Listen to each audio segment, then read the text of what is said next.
Got it? Hey, thank you. I'm Dr. Pilet. I want to talk a little bit about a word that I think is real important to me.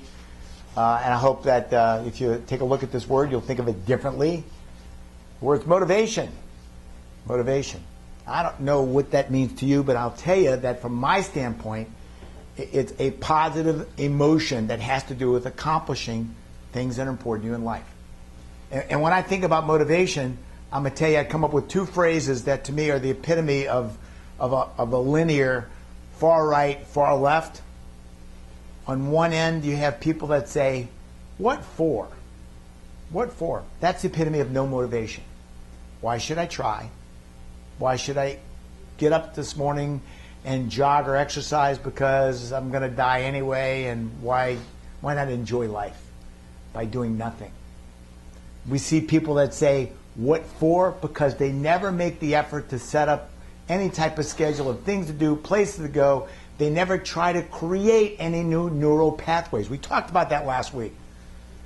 The brain can't tell the difference between the memory of a past negative event happening right now. Why? Because you have a neural pathway that's been built on something you've done in the past. But when you try to do something new, wow, that's what if. A lot of times when you wake up in the morning, you say, what if? You don't have a path to follow because you haven't created one yet. You have to find the inspiration to do it. Go back to the word motivation. I want you to write it down if you got a piece of paper. I see you do.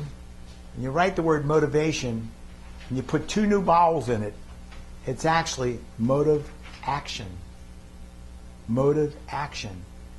Put motive action together and it's very easy to get motivation out of this.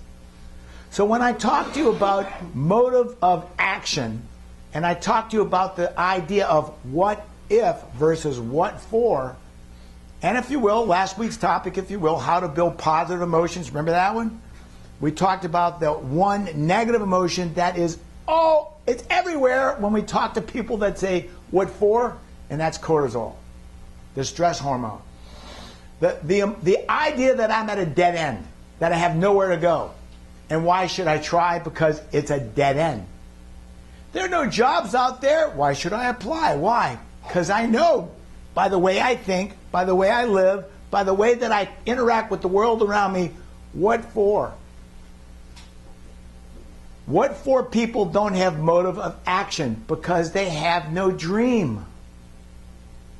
Are you a human doing or are you a human being? Human doing, to exist, flesh and blood. Cortisol, that naturally occurring neurotransmitter that negates you, that fills you with negative energy, is only compensated by positive hormones. And last week I talked about a few of them. Serotonin, the one that makes you want to compete. Serotonin, the idea that when you're sitting in a stadium and the Bucks or the Saints, whoever's playing, that they can win. Yes, go, yes, go, yes. Yes, the cortisol, the cortisol is negated by the serotonin because it puts you in that position of being in a competitive mindset. And you produce serotonin. You pump up as you believe it can happen. But likewise, motive of action as applied to yourself also is, how do I make my life a what-if life? Because you also have to create within your mind's eye, your inner, if you will, your inner person, the belief that you have something that is meant for you. And as the cerebral cortex in that very special place becomes involved in what if, what can I do, where can I be, how do I accomplish that? And as you produce within yourself these lists of things to do that would manifest what if, then you precipitate possibility. The difference between the person that's going nowhere and the person that's going somewhere is all about attitude, motivation. What is my motive of action? My motive of action. Now, I'll be frank with you. A lot of times we can start off simply stated with just some motives of action by just saying, I don't know where this is going to lead, but it's out of the dead end that I'm in now. That's what's important. I don't know where this is going to go, but it's not where I am now. And being someplace else sometimes is a lot better than when you are. I was listening the other day to a story about a boat that had sunk off the coast of Florida. And of the people that survived, were talking about, as they reflected and treaded water with shark-infested waters, they were talking about, I gotta make it to this weekend because, and they had some idea of what was important. And that the people that tended to not make it did not have, even within their mindset, some purpose. They filled themselves with negative ideas about storms and hurricanes, and they didn't make it. Didn't make it because they couldn't put out that ounce of energy necessary for them to push through a tough time. Tough times. When you first find yourself faced with adversity, if you look at what if, you fill yourself with motive of action. You fill yourself with a reason to succeed, a reason to overcome. And because you have a cerebral cortex, remember, the brainstem is very primitive. It's instinctual, It's instinctual, cause and effect. But this part up here, it can dream. It can imagine yourself to be in a better place than where you are now. And if you can think about it in such a way, you can manifest those hormones to bring about serotonin, dopamine. You can create a chemical high within yourself to achieve greater results because you believe it's possible. Not because it's actual. That's so important. Because you believe it's possible, not because it's actual. Now here's what I believe. The worse your situation is today, the easier it is for you to get a serotonin high from it. Because any improvement in the right direction is a better place than where you are. You know? And that's what's good about making a decision to become a what if versus a what for. Because the rewards are real easy. Any movement in the right direction, anytime you fill your mind with the possibilities of potential for the future, you fill yourself with positive hormones that overcome cortisol. But one of the worst places to be is to wake up in the morning and say, what for? What for? It doesn't drive you to action. You know, a few weeks ago I reminded you about how the brain works, and I gave you this idea that the frontal cortex, right here, we can bring on the illusion of possibilities. We can think, read, we can learn about places to be, things to do, people to meet, and in doing that you can introduce into your mindset, I've got a reason to live. And you know what? It's all yours. It doesn't matter whether you agree with me or you agree with me. It doesn't really matter because what I feel good about who I am and what I do, it's personal to me. One problem I have, if you will, with people that have a lot of material assets, the material assets become who they are. And they're proof of their quality of life or their proof of them being self-actualized is manifested by the possessions that they own. Wrong. Wrong answer. The truth is you are who you are because you believe in yourself and you radiate self-esteem and self-worth in such a positive way that people like to be with you. We talked a little bit before about narcissists. Narcissists are people that believe that they are on top of life. You only stay on top of life if you can make everybody around you believe that they're lower than you. And sometimes it's very subliminal, very innocent, as they point out the things you do wrong. They point out the things that they do right. They point out the things that they do right in such a way that you always feel like they got all the answers and you don't. Narcissists don't marry. Why? You can't have two people on top of the mountain. There's only one. But the truth is that a lot of people that are narcissistic have, if you will, intellectual capacities. They are attractive or handsome. They do have accomplishments. And there's a lot of common sense and logic why some of us put them in front of us because we think that they were what-if people. But then we start to find out that they're not what-if people. They really want to control others.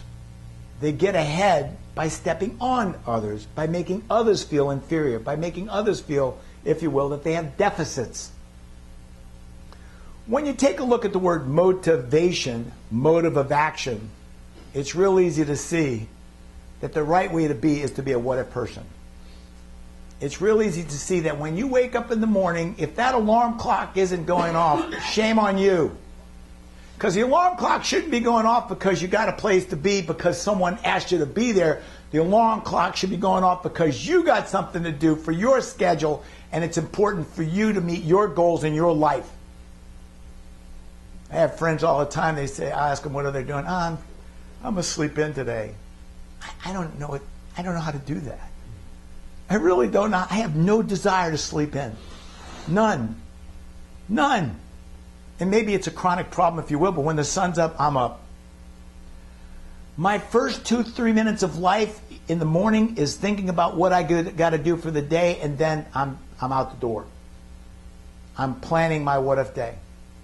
So I'm going to give you some suggestions. One's an easy one. It's a 21 day for success. I love it. I use it all the time.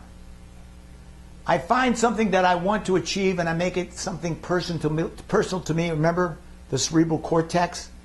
What the mind sees, the mind can achieve. You got to believe in what you're doing, because if you don't believe in it, you're not going to get there. Don't let somebody tell you how to lead your life. Tell yourself how to lead your own.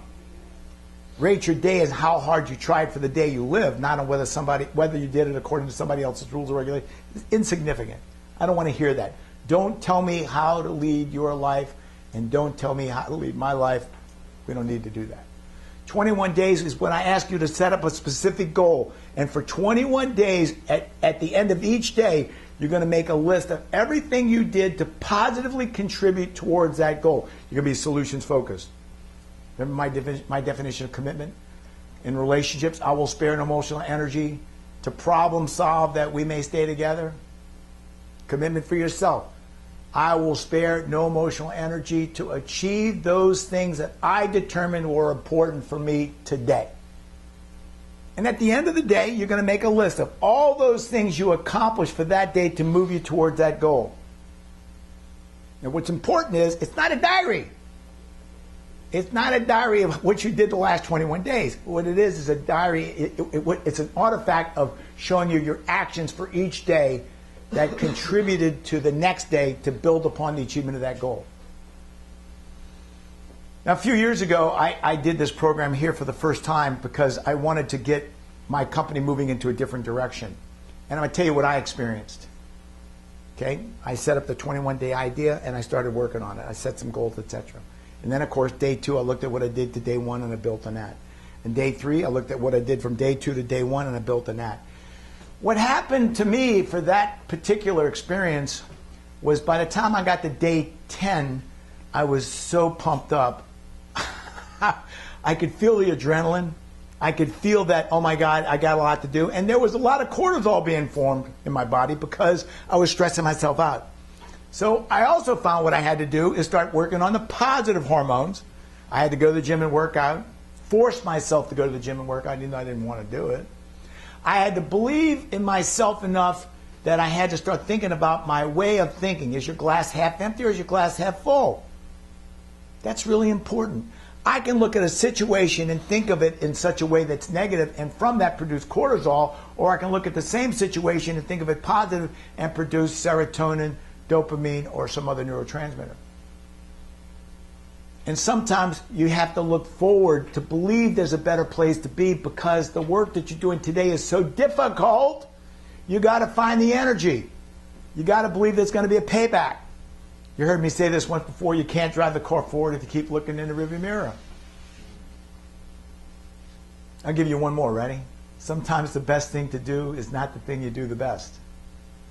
See, when we start talking about what if, and if you really have been doing what if for a long time, you wouldn't be where you are.